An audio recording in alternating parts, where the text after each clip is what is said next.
Hey guys, I'm back again, and today we're looking at some 2-inch tractor wheel spacers. So these spacers came from a company up in Canada called Bro-Tek. So yeah, it's like, yo bro, what's up bro, you get your Bro-Tek yet? Yeah bro, I'm getting my Bro-Tek on bro. Anyway, I'm adding these to my tractor to help with stability when mowing on hills. And the reason I went with the Bro-Tek brand is because they seem to have kind of a good reputation on some of the tractor forums. And this is a complete kit that I know will work on my tractor. So you can probably go online to Amazon or eBay and just get generic wheel spacers that are the right size.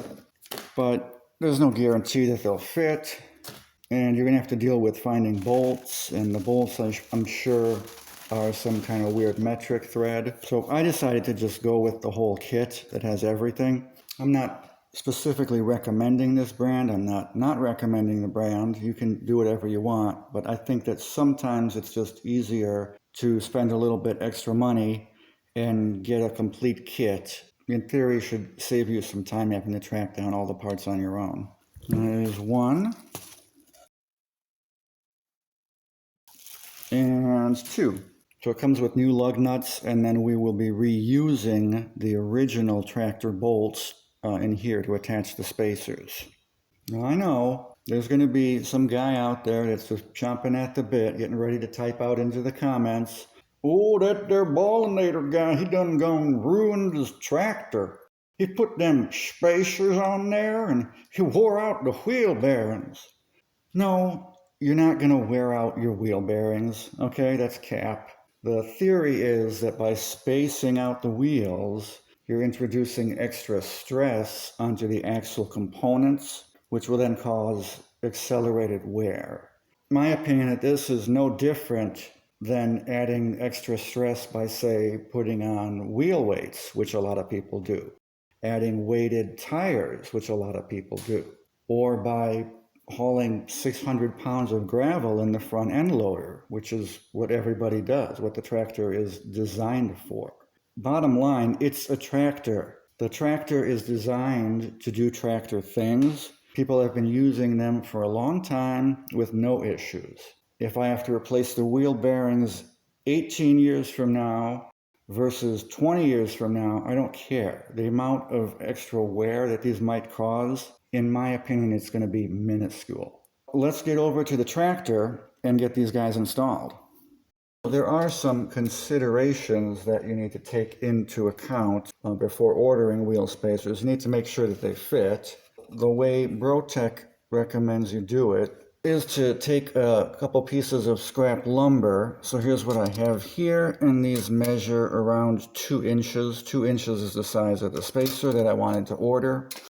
So I'm taking this lumber, putting it flat up against the wheel, and we'll slide this over by the mower deck wheels over here. And you can see I've got plenty of clearance there. And even here, it's not as big of a deal because the tire isn't this width all the way across. There's a gap here where it kind of curves in. So I've actually got about this much clearance. Now on your tractor, they might not. That's why you have to measure it and find out what is the maximum size of spacer that you can install. All right, so our first step is going to be to remove one of the wheels. So we will do that now.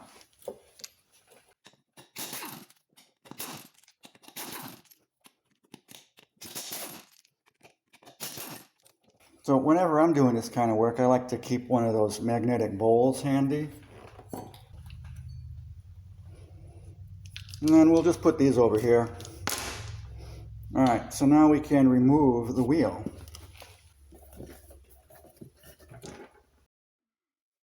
So next I want to clean off this hub because there's quite a bit of dust and dirt and debris on it. So I'm just going to take a wire brush and clean this off a bit. All right, so now that that's clean, we can start the spacer install. So these spacers are designed to reuse the original lug nuts to attach the spacer, but I found that my socket won't fit in the hole there. So I'm going to have to find a thin wall socket. All right, so I found a chrome 22 millimeter socket, which fits right in there. So we're going to use that. And now we are ready to install the spacers. I am going to use a small amount of Loctite on the bolts because we don't want these to come loose. That should be enough. And then we take our spacer, and I'm just going to put this bolt in the hole here so it peeks through. That should make this easy to line up on the hub here. So there's our first bolt in. I don't need to show you all of them, you get the idea. All right, so to torque these down, I've got a pry bar here that's just kind of jammed in between two of the lug nuts. The instructions state you're supposed to torque these to 90 foot-pounds, but do it in 2 steps. So do one at half torque value, which would be 45, and then the second at the 90. We'll put this in here, and that pry bar is going to keep that axle from turning.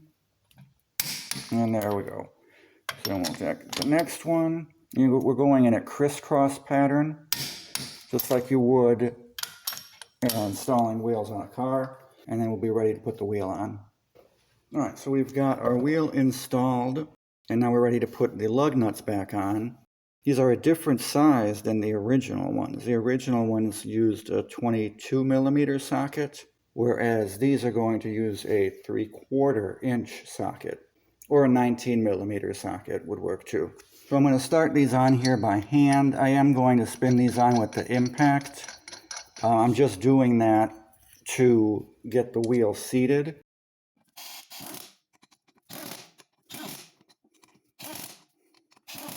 All right, so we've got both sides installed. Both wheels are on. The tractor is lowered back onto the ground. So now we are going to do the final torque on the lug nuts with the torque wrench. And I'm just going to jump straight into the 90-pound. I'm not going to do that 2-step thing, because I think since we spun them on with the impact, they should be kind of partially torqued already. And we're doing the star pattern again. You just want to kind of alternate, same way that you would if you were doing rims on a car.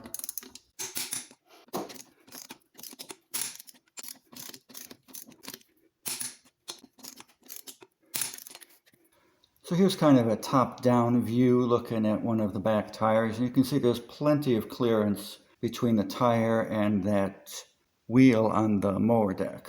So these are not going to be a problem for my tractor at all. All right, so we're back at the bench.